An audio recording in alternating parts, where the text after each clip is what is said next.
30 September 2024 the road show की राष्ट्रीय खबरों में आपका स्वागत है। भाजपा राष्ट्रीय अध्यक्ष जेपी नड्डा ने कांग्रेस अध्यक्ष मल्लिकार्जुन खड़गे के नाम पर एक ओपन लेटर लिखा है। नड्डा ने लिखा है कि आप राहुल गांधी समेत अपने नेताओं की करतूतों को भूल गए या फिर उन्हें जानबूझकर नजरअंदाज कर रहे हैं। यह उस चिट्ठी का जवाब है जो खड़गे ने 17 सितंबर को पीएम मोदी के नाम पर लिखी थी, जिसमें उन्होंने राहुल गांधी को लेकर विवादित बयान देने वाले भाजपा नेताओं के खिलाफ कार्रवाई की मांग की है। कोलकाता में ट्रेनी डॉक्टर के केस को लेकर प्रदर्शन कर रहे जूनियर डॉक्टरों और बंगाल सरकार के बीच बुधवार को दूसरे दौर की बातचीत हुई। डॉक्टर ने अपनी मांगों को लेकर बंगाल के चीफ सेक्रेटरी मनोज पंत के साथ 2.5 घंटे की बैठक की, लेकिन इसका कोई नतीजा नहीं निकला। डॉक्टरों ने कहा कि वे सरकार से हुई बातचीत से असंतुष्ट हैं और अपनी हड़ताल जारी रखेंगे। डॉक्टरों ने यह आरोप लगाया कि बैठक में डॉक्टरों के साथ राज्य सरकार ने बैठक की लिखित कार्रवाई के मिनट्स मांगे थे, जिसे देने से सरकार ने इनकार कर दिया। इस बीच सीबीआई ने गुरुवार को कोलकाता मेडिकल कॉलेज के सुपरिटेंडेंट अंजन अधिकारी से पूछताछ की। उन्हें टीएमसी विधायक और पश्चिम बंगाल मेडिकल काउंसिल के अध्यक्ष सुदीप्त रॉय के बारे में जानकारी देने के लिए बुलाया गया था। उधर आरजीकर कॉलेज और अस्पताल में रेप मर्डर की घटना के विरोध में टीएमसी के राज्यसभा सांसद जवाहर सरकार ने संसद सदस्यता से इस्तीफा दे दिया है। वक्फ बिल के संशोधन के लिए गुरुवार 19 सितंबर को ज्वाइंट पार्लियामेंट्री कमेटी जेपीसी की चौथी बैठक जारी है। बैठक सुबह 11 बजे शुरू हुई थी। पिछले 28 दिनों में जेपीसी की 3 बैठकें हो चुकी हैं, जिसमें चर्चा के दौरान काफी हंगामा भी हुआ। दरअसल संसदीय कार्य और अल्पसंख्यक मामलों के मंत्री किरेन रिजिजू ने 8 अगस्त को लोकसभा में वक्फ बिल 2024 पेश किया था।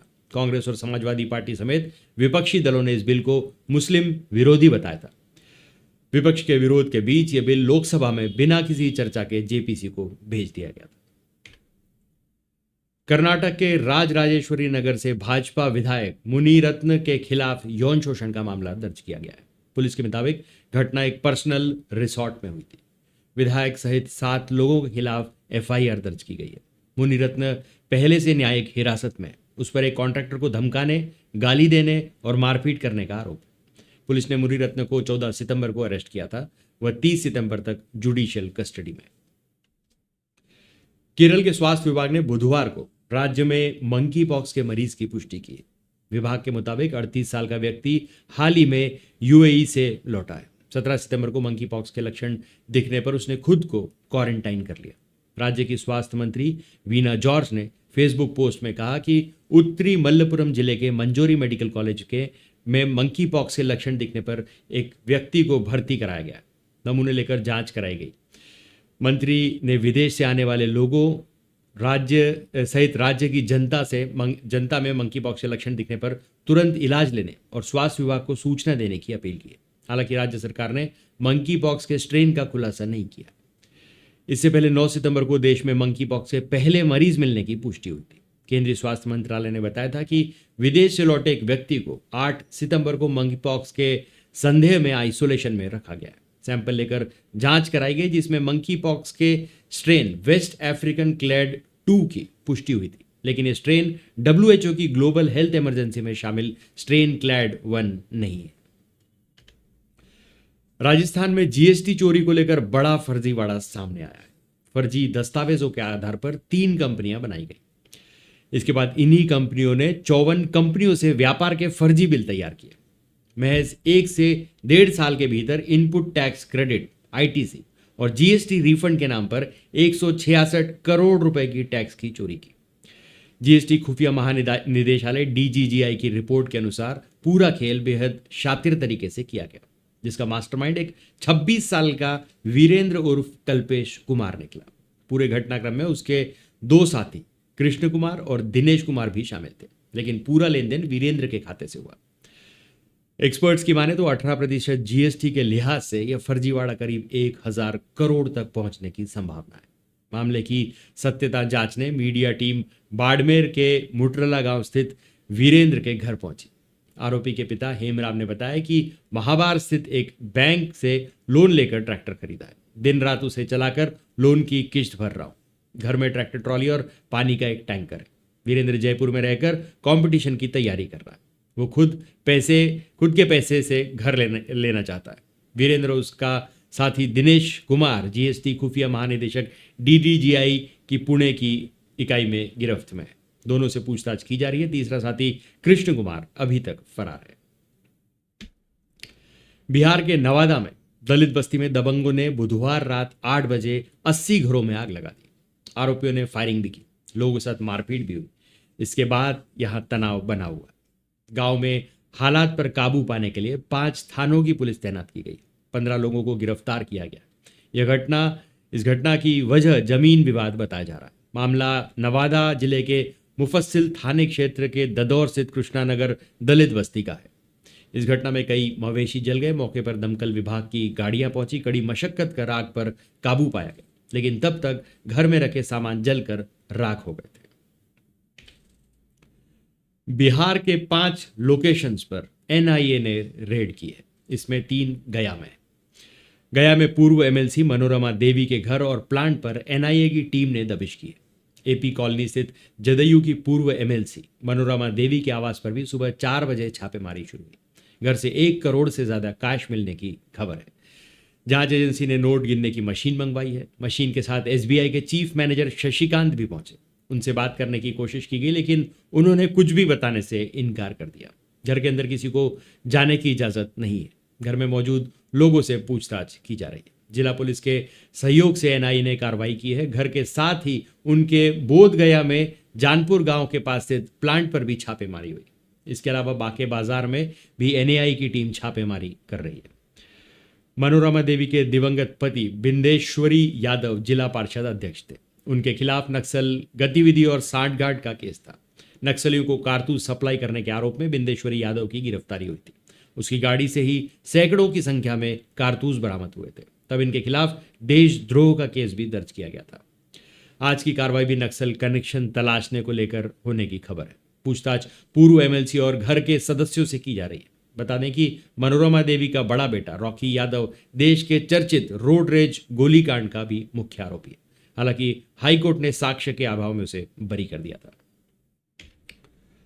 आंध्र प्रदेश के मुख्यमंत्री चंद्रबाबू नायडू ने बुधवार को पिछली जगनमोहन सरकार पर तिरुपति मंदिर के लड्डुओं में जानवर का वसा मिलने का आरोप लगाया है। उन्होंने कहा कि पिछले 5 साल में वाईएसआर कांग्रेस पार्टी के नेताओं ने तिरुमला की पवित्रता को धूमिल किया है। उन्होंने अन्नदानम की गुणवत्ता से समझौता किया है। यहाँ तक कि तिरुमला के पवित्र लड्डू में घी की जगह जानवरों की चर्बी का इस्तेमाल किया गया। इस खुलासे ने चिंता पैदा कर दी है। हालांकि अब हम शुद्ध घी का उपयोग कर रहे हैं, और ऐसा कहना है तिरुमला देवस्थानम की कमेटी का कि पवित्रता की रक्षा के लिए कड़ी मेहनत की जा रही है। आरएसएस प्रमुख मोहन भागवत ने बुधवार को कहा कि सनातन धर्म के उदय का वक्त आ चुका है और यही समय है जब लोगों को वैदिक जीवन अपना लेना चाहिए। दुनिया का दृष्टिकोण भी सनातन धर्म और वैदिक जीवन के प्रति बदल रहा है। भागवत ने बातें नई दिल्ली में चारों वेदों के वेद भाष्य के 3रे संस्करण के विमोचन के दौरान कही। उन्होंने कहा कि धर्म जीवन की नींव है और उसके कई अर्थ हैं। इसलिए जो कर्तव्य हमें जीवन को व्यवस्थित रखने के लिए करने चाहिए उन्हें भी धर्म कहा जाता है। जैसे राजा का धर्म, पुत्र का धर्म।